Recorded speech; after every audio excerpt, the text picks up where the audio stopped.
guys, and welcome back to the channel. I'm Michelle. And I'm Ken, and today we're here to review and talk about the movie Cobweb. Which I just got on Blu-ray. We watched it last night, so we're ready to give our thoughts on it. But before we do that, hit the subscribe button if you haven't already. We talk about movies and all kinds of stuff on this channel. TV, we do entertainment, news, live streams every single Monday. So if you like that kind of thing, hit the subscribe button. And That's also right. Like the video. Like the video like she said, and then leave us a comment down below if you watch Cobweb. I know this got I don't know if it got like a wide release or a limited release in the theaters, but I know it was in the theaters, and it just got released to physical. It's on VOD as well to rent for $3.99 or something like that. So if you've seen it or you're going to watch it, let us know in the comments section below. Yeah. Okay. Where do you want to start with this one? Cobweb. Yeah, so I remember, hearing a little bit about it. And then, I don't think I ever, planned on going to the theater to see it. No. But, I don't know. I kept hearing that it was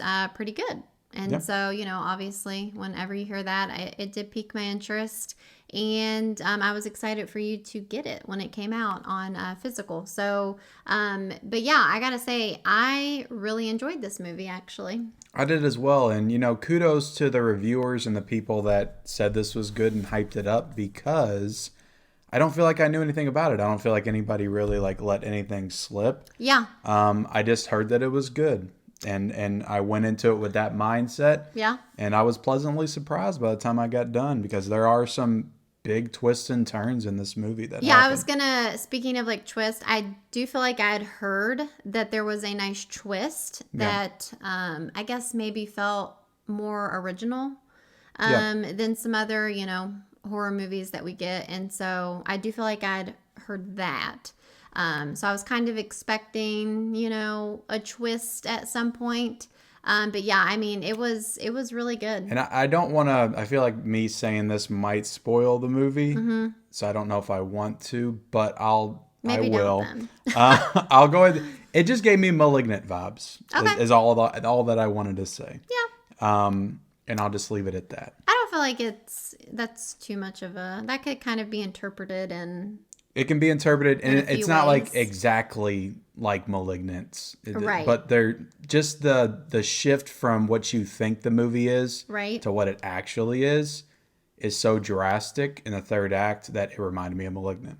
Yeah, it's kind of about this little kid, and it's about a family. You have the mom is Lizzie Kaplan, and the dad is played by Anthony Starr, who I really haven't seen in any movies, but he's Homelander in The Boys. Right. And I know you haven't seen The Boys. Right, but I've seen him as... But it was cool to see him in a movie, because I hadn't yet see him in a movie. Right, yeah. So, it's got the little boy, and it's kind of one of those, typical, kid, scary movies where they seem to be, disturbed. Something's wrong with little Johnny. So, something's going on. He just seems like he's down. And then like you said, you get to meet his mom and dad.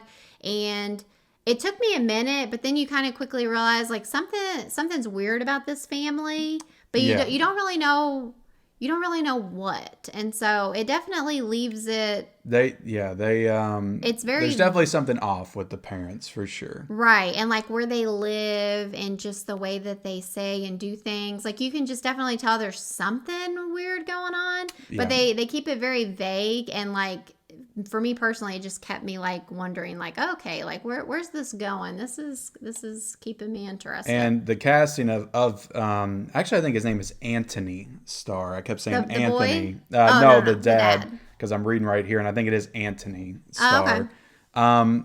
But you kind of realize why they cast him, because he is playing a very Homelander type role. It's the straightforward, straight arrow, good guy on the surface, but you can tell there's a little bit of a psychotic nature underneath. Yeah. And that's the character of Homelander, and I think that's why you get a guy like Anthony Starr to play this kind of role. Both of the parents were great. The little boy was good.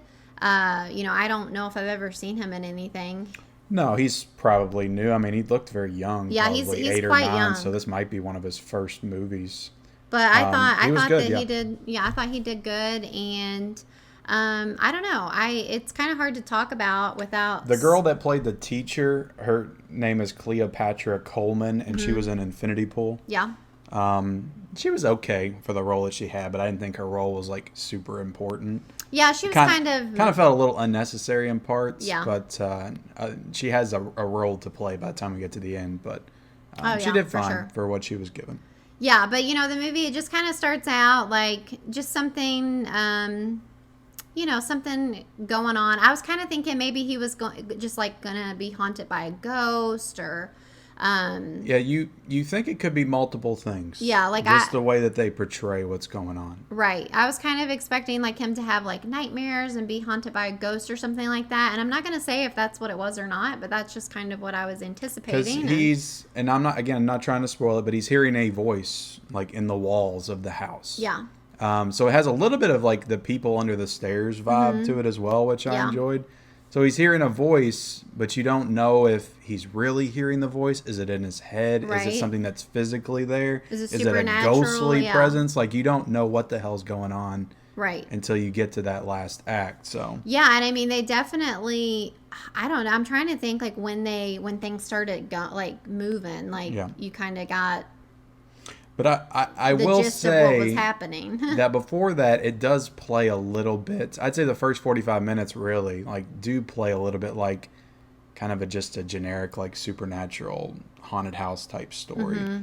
And I was kind of thinking to myself, I'm hoping that something happens because the way that this is going, I don't really see how this movie has the hype that it does. Yeah. It's not that it was bad or anything, but it was just very kind of generic until things started picking up. I felt like that they were definitely trying to do like more of the cinematic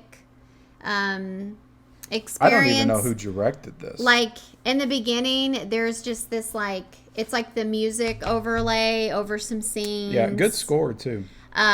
Samuel Bowden directed this movie. Okay. And I don't know if he's done anything else in horror. Trying to find, but it doesn't look like he's done much. There is one like really like cool scene right in the middle, and I thought that was really well done and effective and very creepy. Just what they do. I don't know what scene you're talking about. I'm not going to spoil it, but it's like a really like it's with the parents coming in his room. Oh, okay. That whole thing that happens. I thought that was a really effective scene. So there's good stuff that happens throughout to kind of build the tension and create the atmosphere for the movie, and I think it does a good job of doing that. Yeah, and another thing that they do too is this takes place around Halloween, which I don't know if it was completely necessary.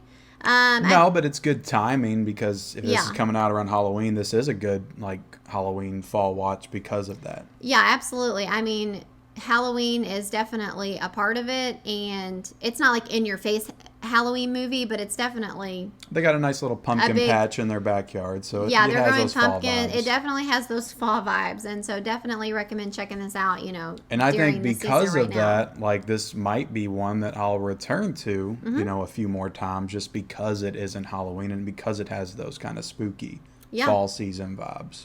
Yeah, so by the time we get to the the final act or whatever, I feel like I was really pleased with the final act for the most part. So to speak. Especially a scene that happens with the parents. I just thought that whole scene was like really well done, and it might not have made. It was effective. Yeah, it was just. I don't know, like the moment of realizing what.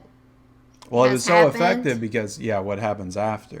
Yeah, and I was just like, well, I knew too. I was like, oh, I know what happened. Like, I don't know if you put it together. We both collectively said it, like, at the same time. Like, oh, this is what's going on. Yeah. This is what's going to happen. And it was, like, right before, Yeah. So, again, it's so hard to talk about this because we're being so vague. It's very difficult. I almost feel like we should do, like, a spoiler section or something. Yeah. But, I think we'll just leave it at this. And let you guys watch this because it's a good movie and we do recommend watching it. Yeah. But we'll just say that the third act of this movie, like, it's balls to the wall and it goes for it for like 25 minutes. It does. And for me, it makes up for, maybe some of the slower parts of the movie before it. Yeah. So yeah, I enjoyed this movie a lot. I think it's a good movie. Yeah, I will say though that there is a little bit of like, I guess CGI in Yeah, there is the final act. I guess if you want to say the big reveal,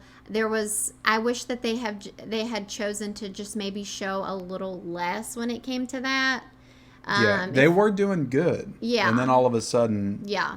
here it is, and then it's Yeah. like, oh, that's not as scary anymore.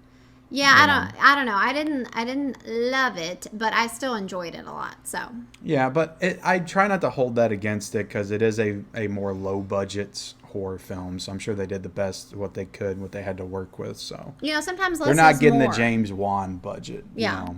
But sometimes less is more. I feel like they could have. They should have held back a little bit more. Yeah. I think. But yeah, all in all, this was definitely a good time. And like you said, I honestly could see myself rewatching this again, which says a lot because there's not a lot of movies that I do go back to time and time again. And so I'll just go ahead and score it. I'd give this movie a 4 out of 5.